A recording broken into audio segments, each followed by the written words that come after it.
El hablar de trasplante donante vivo, como ya ha dicho María Dolores, que tenemos muchas cosas, hemos superado muchas barreras en la donación, pero todavía lo del donante vivo estamos pendientes de superarla e incrementarla y cada vez ir a más. Entonces, pues voy a hacer una pequeña charla que espero que os guste y luego pues ya podremos discutir lo que se ocurra. Lo primero de todo es, antes de empezar, todos lo sabéis, pero bueno, en el trasplante renal hay dos protagonistas fundamentales: el donante, que dona un órgano, dona el riñón, y el receptor, que lo tenéis pintado en el otro lado, que recibe ese riñón. Ese riñón, ya lo sabéis todos, no se colocan en su sitio natural, sino se colocan en la fosa ilíaca izquierda o derecha. Los receptores, ¿quiénes son? Los receptores son los pacientes que están con insuficiencia renal crónica avanzada, pueden estar ya en diálisis o lo que nosotros llamamos prediálisis, y los donantes, pues pueden ser, hay dos tipos de donantes: el donante cadáver y el donante vivo. El donante cadáver hay dos variedades: los donantes cadáver por muerte encefálica, el donante cadáver a corazón parado, que lo hacen en determinados centros, y el donante vivo, pues también hay dos tipos: el donante vivo emparentado y el donante vivo no emparentado. Pues mi charla va a ir del donante vivo. He hecho un pequeño guión de lo que más o menos he creído que os podía interesar, pero luego podemos ahondar en lo que vosotros queráis, y voy a empezar con un poquito de historia, que siempre ayuda un poquito. En 1954, no hace mucho, se hizo el primer trasplante renal humano, hace 55 años, y era un donante vivo. Eran dos gemelos y fue la primera vez que el trasplante renal funcionó. Hubo que esperar un tiempo más, hasta el 1963, para que se hiciera el primer trasplante de donante cadáver en el mundo, estamos hablando, porque hubo que esperar a que la inmunosupresión se desarrollara para evitar el rechazo, los fármacos para evitar el rechazo.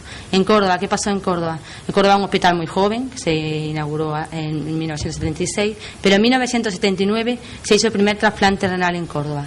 En este caso, como ya ha dicho María Dolores, era un trasplante donante cadáver que se puso a Miguel, y hubo que esperar, en este caso un poquito más, hasta el 5 de marzo de 1985 para iniciar nuestro programa de donante de vivo en Córdoba. Desde entonces, en estos años, entre el 79 y el 2009, considerando el 7 de febrero del 2009, se han realizado 1.108 trasplantes, de los cuales 16 han sido donante vivo. Como veréis, solo representa un 1,4% de los trasplantes realizados. Si consideramos solo los años que hemos hecho donante vivo, de 1985, del 15 de marzo al 15 de marzo del 2009, tenemos 17 trasplantes de donante vivo en 996 trasplantes, que eso es 1,7%. ¿Pero qué ha pasado a lo largo de los años? Pues como podéis ver, empezamos en 1985, como veis en esta gráfica, que veis que en el eje X tenemos las Ns, o sea, los números de trasplantes realizados. En 1985 empezamos con mucho ánimo, con mucha ilusión, y se hicieron 4 trasplantes, y posteriormente se han ido haciendo, años esporádicos se ha ido haciendo uno, fundamentalmente, y ahora parece que los últimos años está resurgiendo, porque esto es parecido y es muy similar al patrón que está siguiendo en España. Porque en España, aquí os presento otra gráfica de los últimos 15 años, cómo progresivamente, represento aquí los donantes vivos, cómo los trasplantes de donantes vivos han ido en ascenso progresivo a lo largo de los años. Desde unos 15 que se hicieron en 1993 en toda España, a 150 que se han hecho en el 2008. O sea, el porcentaje representa desde un 1% hasta un 7%. Y ahora el motivo, ¿por qué estamos ahora haciendo más? ¿Por qué no hicimos donante de vivo durante los años 80 y por qué estamos haciendo ahora más? El motivo por el que no hicimos los años 80 fue por el modelo español, que ya conoceréis, de donación, en el que tenemos la tasa de donante de cadáver superior al resto de los países, y pues había una lista de espera y se podía manejar bastante bien con los donantes cadáver.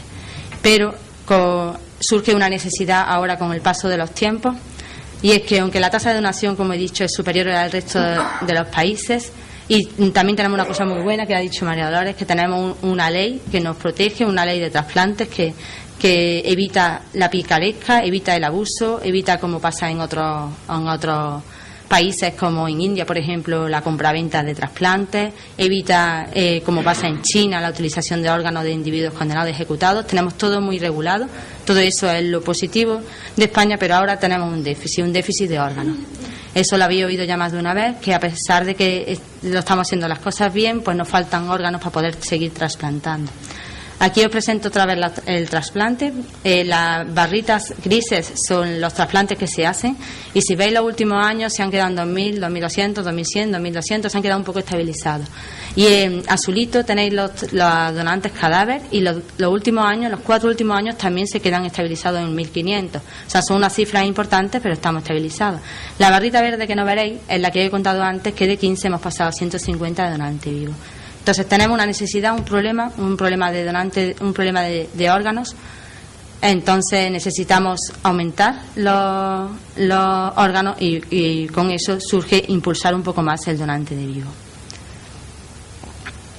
La donación de vivo pretende, por tanto, no pretende sustituir al donante cadáver nunca, sino pretende ser un complemento, intenta paliar un déficit que tenemos. Y eso es lo que hay que tener en cuenta, que son dos programas paralelos, dos programas que van juntos y que uno no excluye al otro. Con todo esto llegamos a los criterios de selección, porque no todos podemos hacer un donante vivo, eso tiene su selección. El receptor, los criterios de selección son muy parecidos del trasplante renal de cadáver. Tiene un estado de salud con buen pronóstico, puede estar en este caso en programa de diálisis o en prediálisis. En donante de cadáver solo puede estar en diálisis porque por motivo de lista de espera. Se indican nefropatías con bajo riesgo en patologías que no tengan un alto riesgo de pérdida del injerto. Como estamos buscando el donante, tenemos tiempo, pues buscamos la mejor compatibilidad inmunológica. Y, hombre, lo que sí se exige es que el receptor sea cumplidor, porque se le va a poner un órgano de una persona viva. Y el donante, según la ley, hay pocos criterios de exclusión. Debe ser mayor de edad, estar en plenas facultades mentales y un estado de salud adecuado. Todo eso se evalúa a conciencia en el protocolo de evaluación pretrasplante. Y posteriormente, otro apartado muy importante, debe prestar su consentimiento de forma expresa, libre, consciente y desinteresada. Pero eso lo tiene que hacer estando bien informado de las consecuencias de su decisión. Antiguamente se hacía una laparotomía, o sea, una cicatriz grande. Ahora, por la laparoscopia, son menos invasivas, acorta el tiempo de hospitalización. Y luego, posteriormente, no nos olvidamos de los donantes. Los donantes han donado el riñón y siguen en nuestras consultas. Depende del caso, pero normalmente vienen mínimo anualmente, para que nosotros los veamos, para que los sigamos. Y todo eso ha conllevado que incluso, como veis en esta gráfica, cuando comparamos la población general con los donantes, control son la población general, donor son los donantes, pues al principio, incluso los primeros años después de la donación, está incluso por encima de la población general, porque los revisamos cada año, porque están muy estudiados. Al final no hay diferencia, o sea que los donantes no se afecta su supervivencia, o sea, no afecta para nada, no tienen ningún perjuicio, aparte de los que ya hemos contado. Y sorprendentemente también tiene unos beneficios para la sociedad que a lo mejor nadie lo piensa, porque uno es recuperar el receptor. Cuando recupera la salud, pues es una persona que recupera la salud, que puede volver a trabajar, que puede hacer vida normal y puede colaborar en muchas cosas en la sociedad.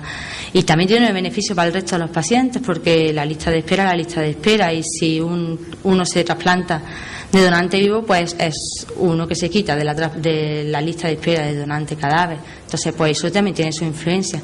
Pero como últimamente estamos hablando mucho de coste, también se supone que el trasplante renal tiene menos coste que la diálisis. Por tanto, el trasplante de donante vivo es una alternativa válida para paliar la escasez relativa de órganos.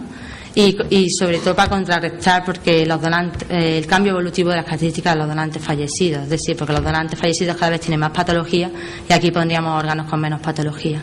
El trasplante de donante vivo tiene beneficios para el receptor y la sociedad, y no conlleva grandes perjuicios para el donante. Pero la figura fundamental de esto son los donantes, ya sea vivo, sea cadáver. La verdad es que sin ellos estos 30 años de programa no se hubieran podido llevar a cabo. Muchas gracias.